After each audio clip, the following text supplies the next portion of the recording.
थोड़ी दुआ नाल मैं ठीक अलहमदुलिल्लाह जी। मेरा दिल तो टुट 75 ने ट्राली कढ़न लगा तो ट्राली नहीं निकली। 14 फुटी आ ट्राली नहीं निकली तो हुण टोचन पा रहे। असल मैं पीछे सीगा तो ਉਹਦਾ करके वीडियो नहीं बना सकिया। वीडियो अच्छी लगे तो चैनल को सबसक्राइब करके बैल आइकन प्रेस कर दे ताकि आने वाली नई वीडियो तुहाडे तक पहुँच सके। इंशाल्लाह मज़ा आएगा।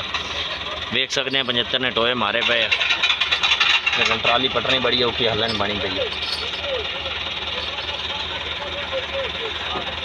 बाकी दोस्तों थोड़ी हेल्प की बड़ी ज़्यादा लोड़ है। वीडियो एंड तक वाच किया करो, वीडियो मुकम्मल देखा करो ताकि यदा जो वाच टाइम है अपने चैनल का वो पूरा होवे।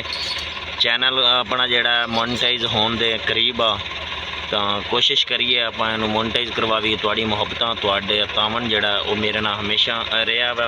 पहले भी तुसी तावन तो मुहब्बत दित्तियां ने, हुण भी तावन करो, इंशाल्लाह मज़ा आएगा। नवे नवे ट्रैक्टरों के नवा ही वीडियो तुहानूं मिलणगियां।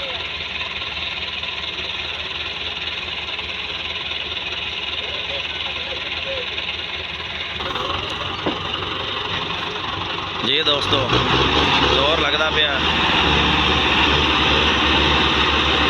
निकल गए टोर गए ट्राली। हाँ यार उसी तेरिया खेड़ा कमाल 75 होए 50 आ गए 50 आ गए।